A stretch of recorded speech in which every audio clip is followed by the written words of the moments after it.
On a crisp October morning in the quiet town of Willow Creek, the hum of routine life was broken by a chilling absence. Emily Carter, a 32-year-old nurse at Willow Creek General, didn't show up for her shift. For a woman known for her punctuality, her silence was deafening. Emily wasn't just any nurse, she was the nurse everyone trusted. She had delivered babies, held hands in the emergency room, and sat vigil with the dying.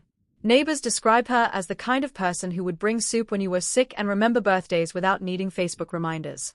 So when she didn't appear at work and calls went unanswered, alarm bells rang immediately.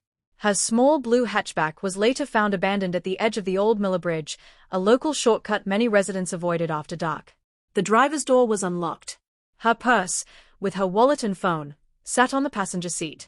To many, it looked like a sudden abduction, maybe a crime of opportunity. At first, investigators followed that theory. A stranger passing through, a drifter, maybe a predator lurking along the bridge. But as detectives began pulling apart Emily's life, the picture grew murkier.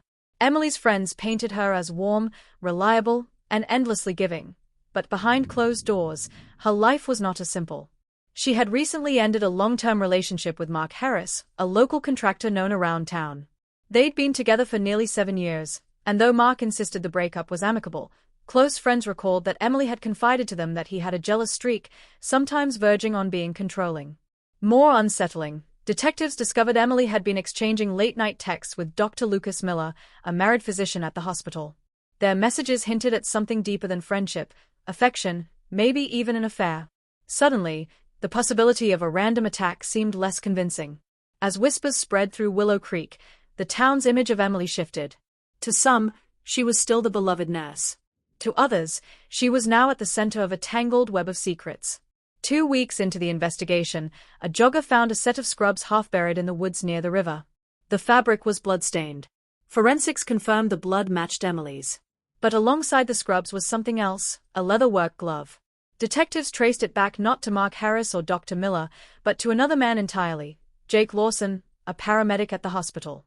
Jake was well-liked, known for his quick thinking on emergency calls, but he also had a quiet fixation on Emily. Colleagues remembered how his eyes lingered on her, how he always seemed to volunteer when she was on duty. When questioned, Jake admitted he'd developed feelings for her, but insisted they were unreciprocated. The glove told a different story. Under pressure, Jake confessed. On the night Emily disappeared, he had followed her after her shift, hoping to talk, to make her see how much he cared. At the bridge, she told him firmly, again, that she wasn't interested. Something in him snapped. He claimed he hadn't meant to hurt her, but in his rage, he shoved her. She struck her head on the guardrail. Panicked, he dragged her body into the woods and covered it, thinking no one would connect him to her disappearance. For a town that adored both Emily and Jake, the revelation was devastating. The nurse who had cared for everyone was gone, and the man who had rushed to save lives had stolen hers. Emily's body was found where Jake had described, lying beneath pine needles and autumn leaves. Willow Creek grieved in unison. Candles lined the steps of the hospital where she had worked, and patients she had once cared for left flowers at her locker. The trial revealed a haunting portrait. A man consumed by obsession, a woman trying to reclaim her independence, and a community blindsided by the violence that grew in the shadows of their small town.